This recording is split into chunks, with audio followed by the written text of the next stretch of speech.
ಅಡಿಯೇನ್ ರಾಮಾನುಜದಾಸನ್. ಈಗ ನಾವು ಮತ್ತೊಬ್ಬ ಮುಖ್ಯ ಆಳ್ವಾರರಾದ ಪೆರಿಯಾಳ್ವಾರ್ ಬಗ್ಗೆ ತಿಳ್ಕೊಳ್ಳೋಣ. ಇವರು ಶ್ರೀವಿಲ್ಲಿಪುತ್ತೂರಿನಲ್ಲಿ ಮಿಥುನ ಮಾಸ ಅಂದರೆ ಆನಿ ಮಾಸದ ಸ್ವಾತಿ ನಕ್ಷತ್ರದ ದಿನ ಗರುಡನ ಅವತಾರವಾಗಿ ಹುಟ್ಟಿದವರು. ಶ್ರೀವಿಲ್ಲಿಪುತ್ತೂರಿನಲ್ಲಿ ವಿಷ್ಣು ಚಿತ್ತರೆಂಬ ಹೆಸರಿನಿಂದ ಬ್ರಾಹ್ಮಣರಾದ ಇವರು ಒಂದು ತೋಟ ಮಾಡಿಕೊಂಡು ಹೂವು ಪತ್ರೆಗಳನ್ನು ಬೆಳೆಯುತ್ತಾ ಅದರಿಂದ ಮಾಲೆಗಳನ್ನು ಕಟ್ಟಿ ಅಲ್ಲಿನ ದೇವರಾದ ವಟಪತ್ರಶಾಹಿಗೆ ಪುಷ್ಪ ಕೈಂಕರ್ಯ ಮಾಡ್ತಾ ಇರ್ತಾರೆ. ಆ ಸಮಯದಲ್ಲಿ ಆ ಪ್ರದೇಶವನ್ನು ವಲ್ಲಭರಾಯ ಅನ್ನೋ ಪಾಂಡ್ಯ ರಾಜ ಆಳ್ತಾ ಇರ್ತಾನೆ. ಅವನಿಗೆ ಒಂದು ಸಾರಿ ದೇವರಲ್ಲಿ ಯಾರು ಸರ್ವಶ್ರೇಷ್ಠರು, ಯಾರು ಪರದೈವ ಅನ್ನೋದು ಗೊತ್ತಾಗದೆ ತಿಳಿದುಕೊಳ್ಳೋ ಮನಸ್ಸು ಮಾಡ್ತಾನೆ. ಅವನ ಮಂತ್ರಿಯಾಗಿದ್ದ ಶಲ್ವನಂಬಿಯವರ ಬಳಿ ಈ ವಿಷಯ ಕೇಳ್ತಾನೆ. ಆದರೆ ಮಂತ್ರಿ ಶಲ್ವನಂಬಿಯವರು ತಾವಾಗೇ ಏನೂ ಹೇಳಲ್ಲ. ಅವನಿಗೆ ಒಂದು ಸಲಹೆ ಕೊಡ್ತಾರೆ. ರಾಜ, ಒಂದು ವೇದಿಕೆ ಸಿದ್ಧಪಡಿಸು. ಆ ವೇದಿಕೆ ಮೇಲ್ಭಾಗದಲ್ಲಿ ಒಂದು ಚಿಕ್ಕ ಚಿನ್ನದ ಕಾಸುಗಳ ಗಂಟನ್ನು ತೂಗಿ ಬಿಟ್ಬಿಡೋಣ. ಯಾರು ಬೇಕಾದರೂ ಬಂದು ಆ ವೇದಿಕೆ ಮೇಲೆ ಕುಳಿತು ಯಾವ ದೇವರು ಸರ್ವಶ್ರೇಷ್ಠನೆಂದು ಪ್ರತಿಪಾದಿಸಲಿ.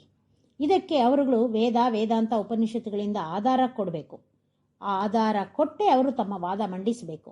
ಯಾರು ಸರಿಯಾಗಿ ಪ್ರತಿಪಾದಿಸ್ತಾರೋ ಅಂಥವ್ರ ಮಡ್ಲಿಗೆ ಆ ಚಿನ್ನದ ಕಾಸುಗಳ ಗಂಟು ತಾನಾಗಿ ಬೀಳುತ್ತೆ. ಯಾರಿಗೆ ಆ ಗಂಟು ಸಿಗುತ್ತೋ ಅವ್ರು ಹೇಳಿದ್ದೇ ಸತ್ಯ. ಇದರ ಬಗ್ಗೆ ಎಲ್ಲ ಕಡೆ ಡಂಗೂರ ಸಾರಿಸಿ ಅಂತ ಸಲಹೆ ಕೊಡ್ತಾರೆ. ಸರಿ, ರಾಜ ಆ ದೇಶದಲ್ಲೆಲ್ಲ ಡಂಗೂರ ಸಾರಿಸ್ತಾನೆ. ವಿಷ್ಣು ಚಿತ್ತರಿದ್ದ ಶ್ರೀವಿಲ್ಲಿಪುತ್ತೂರಿನಲ್ಲಿ ಕೂಡ ಡಂಗೂರ ಸಾರಲಾಗುತ್ತೆ. ವಿಷ್ಣು ಚಿತ್ತರೂ ಇದನ್ನು ಕೇಳಿಸ್ಕೋತಾರೆ. ಆದರೆ ಕೇಳಿಸ್ಕೊಂಡು ಸುಮ್ಮನಾಗ್ಬಿಡ್ತಾರೆ. ರಾತ್ರಿ ಕನಸಿನಲ್ಲಿ ಭಗವಂತ ನಾರಾಯಣ ಬಂದು ವಿಷ್ಣು ಚಿತ್ತರಿಗೆ ಹೇಳ್ತಾನೆ, ರಾಜಸಭೆಗೆ ಹೋಗಿ ವಿಷ್ಣುವೇ ಸರ್ವಶ್ರೇಷ್ಠನೆಂದು ಅವನೇ ಪರದೈವ ಅಂತ ಸಾಧಿಸಪ್ಪ ಅಂತ. ವಿಷ್ಣು ಚಿತ್ತರು ಹೇಳ್ತಾರೆ, ರಾಜನಿಗೆ ವೇದ ಉಪನಿಷತ್ತು ವೇದಾಂತಗಳ ಆಧಾರದೊಂದಿಗೆ ಹೇಳಬೇಕು. ನನಗೆ ವೇದ ಆಗಲಿ ವೇದಾಂತ ಆಗಲಿ ಏನಪ್ಪ ಗೊತ್ತು, ನನಗೇನೂ ಗೊತ್ತಿಲ್ಲ, ನಾನು ಹೇಗೆ ಇದನ್ನು ನಿರೂಪಿಸಬಲ್ಲೆ ಅಂದಾಗ ದೇವರು, ನೀನು ಪ್ರತಿದಿನ ಬೆಳೀತಿದ್ದೀಯಲ್ಲ ಹೂವು, ಆ ಹೂವಾಗಲಿ ಪತ್ರಗಳಾಗಲಿ ನಿನ್ನ ಪ್ರಯತ್ನದಿಂದ ಅರಳುತ್ತಾ ಇದೆ ಅಂದ್ಕೊಂಡ್ಯಾ? ಎಲ್ಲ ನನ್ನ ಇಚ್ಛೆ ಅಂತಲೇ ನಡೆಯೋದು. ಹೂವು ಅರಳೋದಕ್ಕಾಗಲಿ ನೀನು ಮಾಲೆ ಕಟ್ಟೋದಾಗಲಿ ಎಲ್ಲ ನನ್ನ ನಿಶ್ಚಯದ ಹಾಗೆ ನಡೆಯತ್ತಪ್ಪ. ಈಗಲೂ ಅದೇ ಆಗುತ್ತೆ. ನೀನು ಸುಮ್ಮನೆ ನಾನು ಹೇಳಿದಾಗ ಹೋಗಿ ನಿರೂಪಿಸು ಅಂತಾನೆ. ಮರುದಿನ ವಿಷ್ಣು ಚಿತ್ರ ಎದ್ದು ದೇವ್ರು ಹೇಳ್ದಂಗೆ ಆಸ್ಥಾನಕ್ಕೆ ಬರ್ತಾರೆ. ವೇದಿಕೆ ಕೂತು ಮಾತಾಡೋಕ್ಕೆ ಶುರು ಮಾಡ್ತಾರೆ.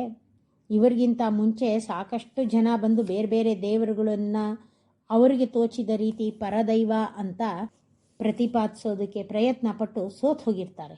ನಂತರ ವಿಷ್ಣು ಚಿತ್ತರ ಸರದಿ ಬಂದು ಅವರು ವೇದಿಕೆ ಏರಿ ಕೂತಾಗ ವಿಷ್ಣುವೇ ಪರದೈವ ಅಂತ ತಮ್ಮ ಅಭಿಪ್ರಾಯ ಮಂಡಿಸೋದಕ್ಕೆ ಆರಂಭಿಸ್ತಾರೆ. ಅವ್ರಿಗೇ ಗೊತ್ತಿಲ್ಲದೆ ವೇದಾಂತ ಉಪನಿಷತ್ತುಗಳ ವಾಕ್ಯಗಳೆಲ್ಲ ಅವರ ಬಾಯಿಂದ ಸರಾಗವಾಗಿ ಹೊರಗೆ ಬರುತ್ತೆ. ವಿಷ್ಣು ಚಿತ್ತರು ತಮ್ಮ ವಿಚಾರ ಹೇಳಿ ಮುಗಿಸಿದ ತಕ್ಷಣ ಚಿನ್ನದ ಗಂಟು, ಅದನ್ನು ತಮಿಳಿನಲ್ಲಿ ಪೊರ್ಕಿಳಿ ಅಂತಾರೆ, ಅದು ವಿಷ್ಣು ಚಿತ್ತರ ಮಡಿಲಿಗೆ ಬಂದು ಬೀಳುತ್ತೆ. ಆಗ ಎಲ್ಲರೂ ವಿಷ್ಣುವೇ ಪರದೈವ ಅಂತ ಒಪ್ಕೊಳ್ತಾರೆ. ರಾಜ ಕೂಡ ಸಂತೋಷದಿಂದ ವಿಷ್ಣು ಚಿತ್ರರನ್ನ ಸನ್ಮಾನಿಸಿ ಆನೆ ಮೇಲೆ ಕೂರಿಸಿ ಅವರ ಗ್ರಾಮಕ್ಕೆ ಕಳಿಸ್ಕೊಡ್ತಾನೆ. ಆನೆ ಮೇಲೆ ಮೆರವಣಿಗೆಯಲ್ಲಿ ಬರ್ತಿದ್ದ ವಿಷ್ಣು ಚಿತ್ರರನ್ನ ನೋಡೋದಕ್ಕೆ ಆ ಶ್ರೀಮನ್ನಾರಾಯಣನೇ ಶ್ರೀದೇವಿ ಭೂದೇವಿ ಸಮೇತನಾಗಿ ಗರುಡ ವಾಹನನಾಗಿ ಶ್ರೀವೈಕುಂಠದಿಂದ ಬಂದ್ಬಿಡ್ತಾನೆ. ದೇವರನ್ನು ನೋಡಿದ ಕೂಡಲೇ ವಿಷ್ಣು ಚಿತ್ತರಿಗೆ ಆನಂದ ಆಶ್ಚರ್ಯ ಎಲ್ಲ ಒಟ್ಟಿಗೆ ಆಗುತ್ತೆ.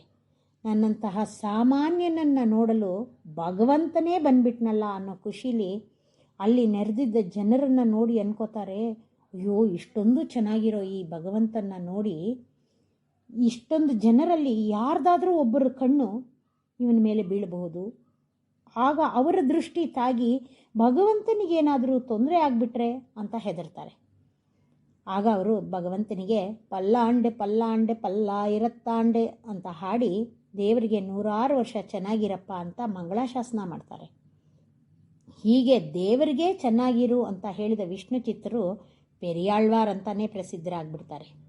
ಇವರು ತಮ್ಮ ಮಗಳನ್ನು ಭಗವಂತನಿಗೆ ಮದುವೆ ಮಾಡಿಕೊಟ್ಟು ಆ ಭಗವಂತನಿಗೆ ಮಾವ ಆಗ್ತಾರೆ. ಪೆರಿಯಾಳ್ವಾರ್ ಅಂತ ಕರೆಯೋದಕ್ಕೆ ಅದೂ ಒಂದು ಕಾರಣ ಇರಬಹುದು. ಇವರು ಪೆರಿಯಾಳ್ವಾರ್ ತಿರುಮೋಳಿ ಅನ್ನೋ 473 ಪಾಶುರಗಳ ಪ್ರಬಂಧವನ್ನು ಬರೆದಿದ್ದಾರೆ.